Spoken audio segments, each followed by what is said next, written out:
न जाने कौन से ढांचे में ढल रहे हैं ये लोग, थके थके हुए हैं फिर भी चल रहे हैं ये लोग। મિત્રો, આજકાલ આપણી લાઈફસ્ટાઈલ એવી થતી જાય છે કે આપણે સવારથી લઈ મોડી રાત સુધી સતત દોડ્યા કરીએ છીએ.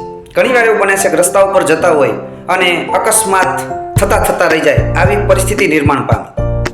ત્યારે આ વિશે વાત કરતા રેડિયો જોકી આરજે ધ્વનિત પોતાના અનુભવો જણાવે છે કે જ્યારે હું રસ્તામાં જતો હોઉં અને આમ અકસ્માત થવાનો હતો અને થતા રહી ગયો, આવી પરિસ્થિતિમાં ઝઘડો ન થાય, સંઘર્ષ ન થાય એ માટે હું સૌપ્રથમ તો સામેવાળી વ્યક્તિને એક સુંદર મજાની સ્માઇલ આપું છું. એટલે સામેવાળી વ્યક્તિનો અડધો ગુસ્સો શાંત થઈ જાય છે. પછી હું ખડખડાટ હસું છું. એટલે સામેવાળી વ્યક્તિને એમ થાય છે કે આવી પરિસ્થિતિમાં પણ આ ખડખડાટ હસે છે, ગાંડો થઈ ગયો છે એવું વિચારી અને એ પોતાના રસ્તે વળગી પડે છે અને સંઘર્ષ થતો નથી. આરજે ધ્વનિતની આ ટેકનિક મને તો ગમી. આપને કેવી લાગી? જણાવજો.